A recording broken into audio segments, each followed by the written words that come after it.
Hello, I'm Dr. Stephen Andrew Missick, and this is a campaign update running for Texas State Legislature HD 18. And there's some very interesting developments, mostly with the Ken Paxton thing. So I was at the Republican Party in Liberty, and they actually censured Dade Felon, who is the Speaker of the Texas House. And Dade Felon is a notorious liberal. He's a Democrat running on the Republican ticket, is what you call it, Republican in name only. So he's censured. Why? Because for a lot of reasons. He has a very hard left agenda and legislative priorities and what he's pushed in the House. And it's shocking how liberal the Texas House is, and the Senate's more conservative. But this man is a notorious liberal, and it's the problem that we have here in Texas is these people campaign as conservatives, but when they get to Austin, it's something else, you know. And I think that the public hasn't seen it, and now they have. So Ken Paxton is a very effective attorney general, probably one of the best in the country, very effective at taking on the Biden administration and winning, has a good winning record against the Biden administration. Probably, there's a lot of factors that went against these people targeting Ken Paxton. So in 2022, he's up for election, and he blew it out, right? I mean, he overwhelmingly won against. There's some of the people that ran against him for attorney general are actually good conservatives. I think this woman named Guzman and Louis Gohmert. But then we had the Bush. I think this is what this is really about. It's the Rhino Bush royalty. You know, we had King George H.W. Bush, and then we had his successor, W. Bush, and now we're going to have the next heir apparent, Prince George P. Bush III, and he's going to grace us with his leadership because the rhinos want him, the royal Bush family. And the people of Texas and conservative Republicans around the country have soured on the Bushes because, especially with Donald Trump, you see a president who says, I'm going to govern as a conservative, does what he says he's going to do. And then we see a successful presidency.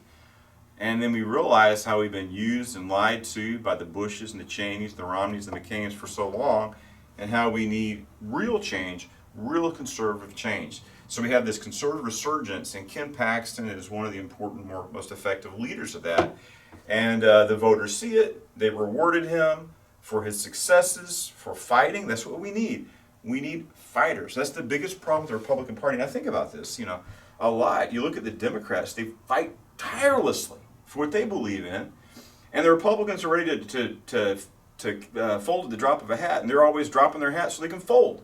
It's sad. And then we see, I was watching Matt Gaetz and Chip Roy yesterday, and it's like what they do is it's like, well, why are we dealing with funding the government now? I mean, we had a whole year to work on. This is what Matt Gaetz is saying. So what they want to do is they push us to the deadline and they force us to fund leftism. Oh, you don't want the government to shut down, do you? Oh, you might not want to do this, but the government's going to shut down. And he's like, well, where's the leadership in this? Where's Kevin McCarthy? You know, he's bringing us this crisis, and we're just going to have to, we don't want the government shut down, so we're just going to have to fund all the Democrat left-wing priorities. And it's like, no, this is not the way to run government. We have an obligation to our voters, to the citizens, to our nation. What about fiscal responsibility?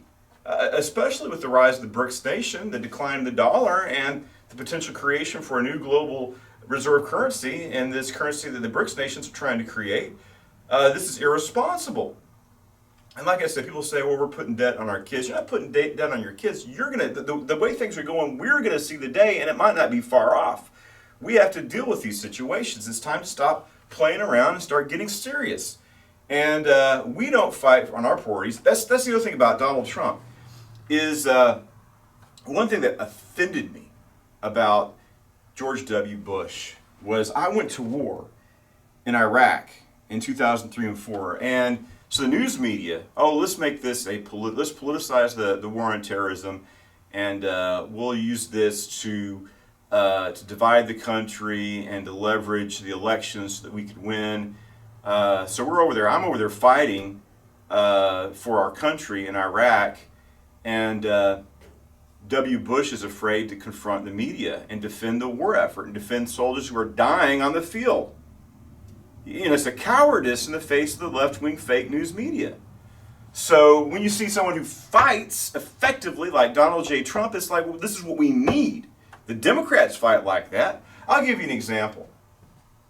People complain about Trump. It's like, oh, Trump is so rude and uncouth, and why does he tweet? Why does he tweet? Somebody stop that man from tweeting. Oh my God. And it's like, okay, you don't like the way, well, first off, Trump is kind and respectful when somebody hits him, then he hits back. He fights back. And you're upset about, how he speaks to people, but Nancy Pelosi and they're vile.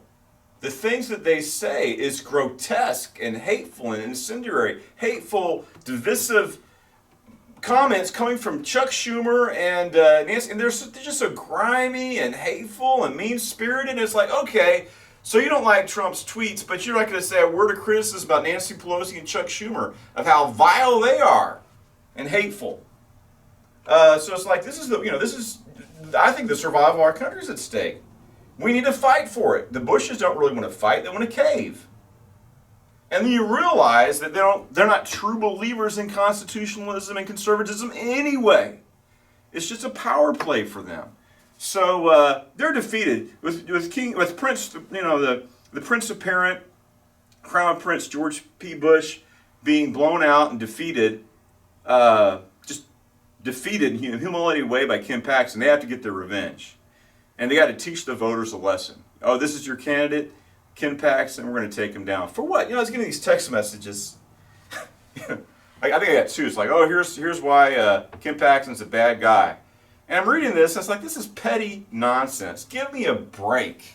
Is this the best you got? And they had no evidence. They had no evidence of criminal wrongdoing, and they took this guy to impeachment, and then they failed. And Ernest Bales was behind that. So this is a big deal. People, and then I was listening to interviews. It was a really good interview with Michael Berry and Lieutenant Governor Dan Patrick. And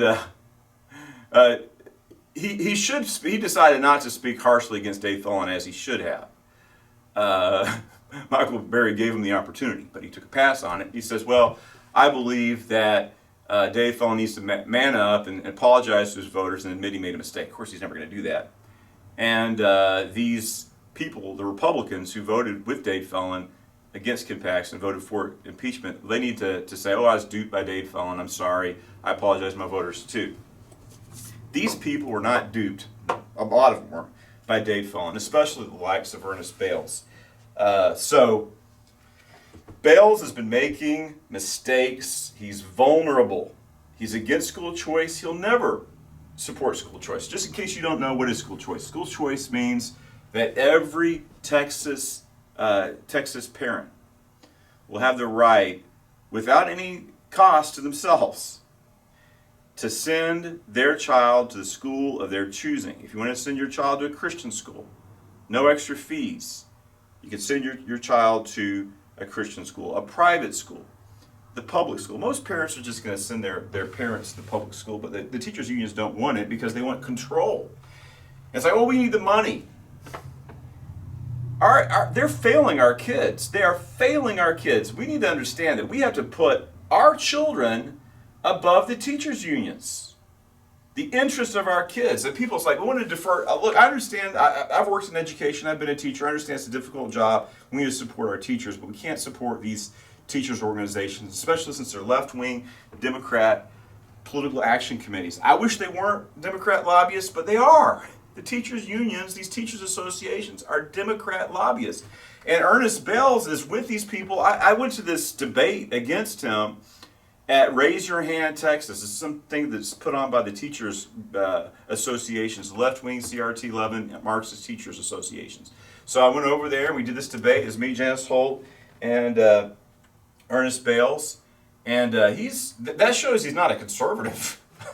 I mean, as hard left as these teachers' unions or associations are, then you realize that anybody's going to stand with that unabashedly and fervently is not a conservative, not a true conservative. They have to be confronted, and our education needs to be depoliticized. That's one of the biggest problems we have, and they're failing our kids anyway. We throw so much money at education, and then we see America's, going from 1, 2, 3, 4, 5 down the way. We're 100 in the world, going down. We give them so much money, and yet continuously the quality of the education in the United States declines. The results are always diminishing year by year. More and more money we give these people, the less and less we see in the results. So there's a deeper problem than just throwing money at them. We need to have accountability.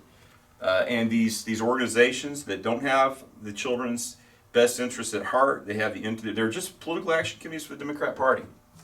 So let's go back with what's going on. Number one, Ernest Bales is in bed with the teachers' unions. Not good. He's against school choice. He's against education reform. He's against empowering student success and giving parents options to set their children up for success. He's against that. So he supported the impeachment of Ken Paxton.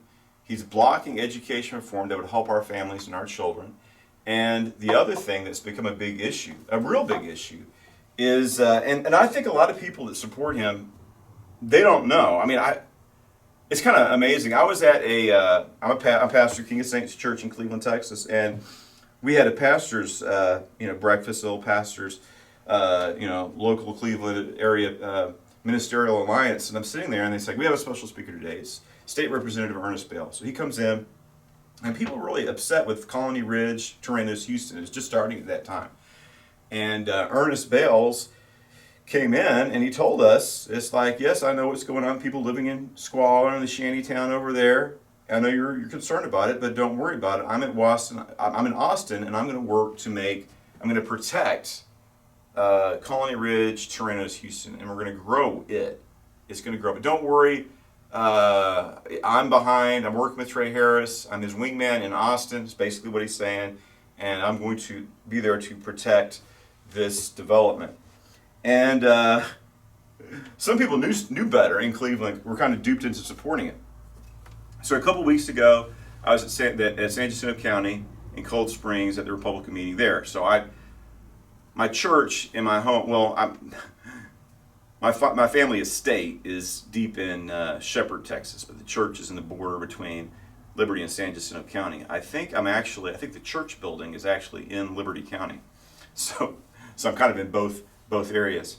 So we went to this meeting, and Morgan Luttrell was there, and people are, this is like talk to your congressman thing.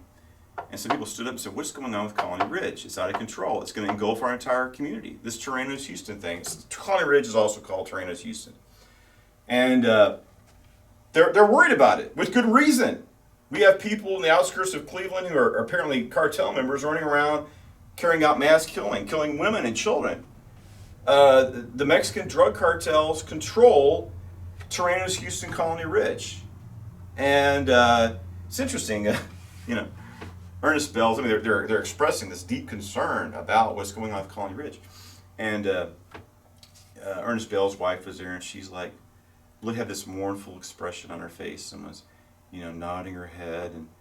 And it's like, well, she's got to know that they're in bed with, her husband. Has been going on hunting trips. And, you can watch, it's not just me and what I heard him say for myself. Wayne Dolcefino's done 2 investigative reports. It's go on YouTube, watch The Sound of Silence by Wayne Dolcefino, and then there's also Stabbed in the Back by Wayne Dolcefino. In the course of investigation, he turns up Ernest Bales' involvement in Torrano's Houston, Colony Ridge. So, I heard Ernest Bales himself basically say that he's Trey Harris's wingman in Austin, that he's working in Austin to protect Colony Ridge. So this Ernest Bales helped to create Colony Ridge, Torrano's Houston, and it's a problem now. So not only was this issue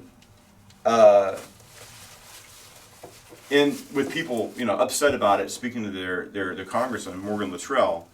But the next day, when Marcus, Morgan Luttrell, Marcus Luttrell's brother, but Michael Berry's on the radio. He's talking to Dan Patrick, and he brought up Colony Ridge. Now, Morgan Luttrell said, he goes, I'm aware of what's going on. I mean, it's that bad. It's in the media now.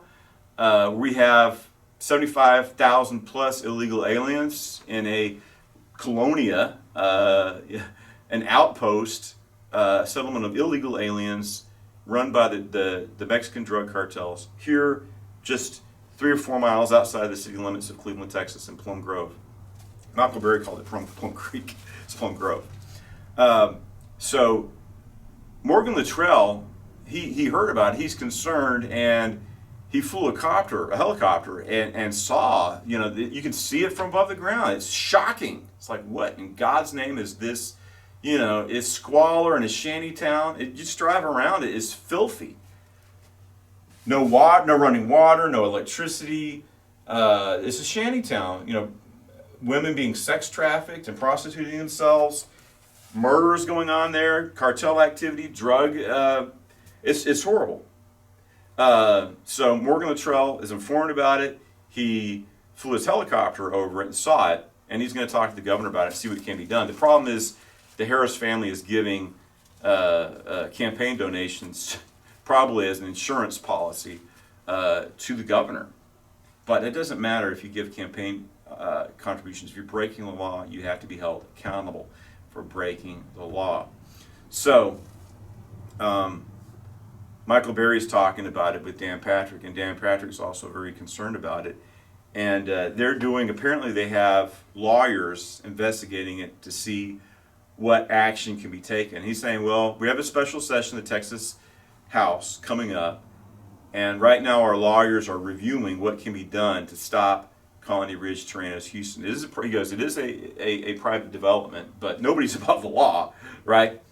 So Lieutenant Governor in Texas is a very powerful position, actually. This is probably as powerful as the actual governor in the state of Texas. So Dan Patrick has a team of lawyers seeing what they can do to stop Colony Ridge. And it says if my lawyers finish it, this legal review in time, we'll bring up measures to stop Colony Ridge in the next legislative session. But he says my lawyers might need more time, so hopefully we can do it soon. If not, then this is something that the Texas House will have to pick up later. But something has to be done about Colony Ridge. Part of the problem, the thing is, Colony Ridge has been being in development during the Trump administration. That's when this started. And Dan Patrick, it's true, our border's wide open, and this is one of the places where all these millions upon millions of illegal aliens are going. But that doesn't mean we need to have a sanctuary city here in our district, the sanctuary city that Ernest Bales created. So something's going to be done. The way I look at it, I mean, the writing is on the wall. The days of Trey Harris and Ernest Bales and Colony Ridge, Terranos, Houston are numbered. I mean, especially if a Republican gets in the White House in 2024, which seems very likely to me. I think it's the best interest of this House district for Ernest Bales to no longer be representing us because of his involvement with Trey Harris and Colony Ridge. And he could be in trouble. And he needs to be held accountable for what he did to our community in changing our House district into a sanctuary district and allowing potentially hundreds of thousands. We don't even know exactly how many illegal aliens. But we know there's. I read these reports, and you hear people talking, and it's like, do we actually know that this is? I mean, the news reports say that the cartels are involved in Colony Ridge, Terranos, Houston. Michael Berry said the same thing. And neither Morgan Luttrell or Governor Dan Patrick are denying it. And like I said, you have the news story. It's all on these, all my campaign materials. I'm going to make this an issue, and we're going to confront. When I'm Texas State Representative, I'm going to work with the governor, lieutenant governor, local law enforcement, and the community here to stop Tyrannus Houston Colony Ridge. Stop it. And if there's any criminal malfeasance or law breaking, criminal acts that have gone on or are going on, we need to stop it, and we need to hold those who are responsible for that accountable for their actions, be that Trey Harris, Ernest Bells, or whoever else is involved, or these cartel members. So, as far as I know, Ernest Bells is going to run again, and I've seen some of his camp. He's already campaigned. He's already sending stuff out. He's got left-wing rhino organizations promoting him. So we have Ernest Bells, and you have Janet Holt. Janet Holt ran a very aggressive campaign in 2022, well-funded campaign, and yet she did not win. She thinks she's got it, and I want to win. I'm going to run. I believe I'm going to win. But I want to tell people out there, we got to get rid of Ernest Bells, and anybody besides Ernest Bells is a win for our House district. If it's me, and the problems with Holt is, I mean, she's a moderate Republican. I don't think she's a bad person, but I don't think she sees. We do need to support our schools. We need to support our educators, but we need to start tackling the issue with these left-wing teachers' unions and associations, and across the country, people's eyes are opened up to the left-wing indoctrination, politicization of our educational establishment. People are upset about it and they want change. So why should we be affirming or coddling these teachers' unions and not holding them accountable?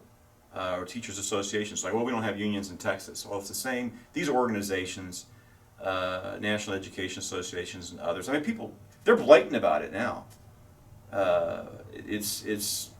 They've been exposed through parents. They don't want us to do homeschooling, but then they make us do homeschooling for COVID. So parents are seeing what's going on in education. They don't like it. And now we have a new phenomenon of parents wanting the schools to get to the basics of education and purge out all this left-wing political indoctrination and CRT stuff. And we need to do more homeschooling. We need to do more Christian schooling, and we need to confront. I mean, this is public funds, right? The other thing is property taxes. That's a big issue, and we need to eliminate property taxes. We pay a lot of money to make our kids good Democrats. It's got to end. It's like, if I'm paying all this money, I'm part of the community, and especially people who have kids that are being educated. It's like I should have a say in the education, and they're trying to stop that. I'm going to close with this, but it's kind of amazing just to show how bad things are. These liberals are trying to put books like genderqueer in elementary school. Sometimes these books are illustrated books and comic and cartoon books featuring gay porn. And I think it's Senator Kennedy. These people, it's like, oh, there's censorship going on. Republicans are trying to censor books in schools. We're trying to censor non-appropriate age, not age-appropriate pornographic materials. If someone wants to write a book and read it, but you don't put pornography in, and it shows how depraved and wicked these people are. They want to put pornography, they want to expose our children in kindergarten and 5th grade to gay porn. And I challenge you to watch it, but Senator Kennedy got the book. Okay, this is the book you're talking about. This is the book you want. This is the book you want in our public school libraries. I'm going to read some chapters. It is grotesque. It is shocking. It's offensive. Graphic sexual acts, homosexual acts described in literature that they want elementary school students. So we're going to coddle the teachers' unions. Ernest Bales and Janet Holt are going to coddle these people who are trying to do that to our kids. We need to confront these people. It's horrific. So what these left-wingers are doing is like, oh, you believe in censorship, and they're trying to pass a law saying that parents are not allowed to have any input in the material they put in children's libraries, in the public libraries and the public schools. We're going to pass a law saying you as a parent have no right to have any input about what kind of materials we put in children's libraries. So You know, you shouldn't have to be afraid. You should want your kids to go to the library and read. And now, it's like, wow, if I send my child to go to that library, they'll be exposed to graphic sexual acts, cartoons showing, men engaging in sexual acts with men. That shouldn't be an issue, but it is. This is the modern Democrat Party. And Ernest Bales wants to work with these people. Ernest Bales has worked with these people. Ernest Bales, until he ran for office, he was known in Cold Springs and Shepherd to be a Democrat. So he changed his party affiliation so he could win this office. But apparently, he might have changed his party identification, but he hasn't changed his political beliefs.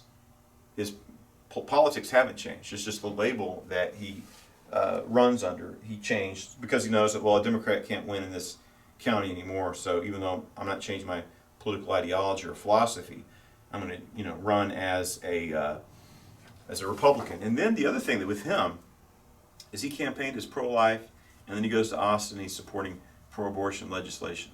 And he was exposed by Texas Right to Life. And then he had to go into Austin and try to cover up and censor and erase. He has as a Texas state legislature, when you have the legislative record, as a member of the House, you have the right to edit the legislative record, which he did to erase all of his previous support for abortion. So this man is not a conservative. He's not a sincere person, and we need change. And things are so bad now. Our country's dying. We're in decline, and we need serious people. We need fighters. And I have been a fighter. I am a fighter. Served in combat. Served on the border mission, and I care about people. I believe in our Constitution. I believe in Texas. I want to fight for these ideals and principles in Austin to protect our community and to help our nation be revived. And I'm a preacher, and we need to have our freedom of religion and freedom of speech protected. And these are issues we have to tackle. It affects us. People say, well, Christians should be involved in politics. It's like, if you want to share your faith as evangelical Christian, if you want to practice your faith, then we have to have people who are protecting our rights to freedom of religion, freedom of speech, so we can do that. It's important. And if you just have the Marxists take over, it's in a way it's your own fault when we have these issues develop of loss of freedom. We have to fight for our freedoms, and one way we do that is engage in the political process, running candidates, and supporting and passing legislation in Austin. So these are very serious times, these are very serious issues, and I'm very serious about running, and I believe I'm going to win. And I'm going to stir things up in a good way in Austin to work to protect our community and the principles and values that made Texas great. So thank you, and God bless you.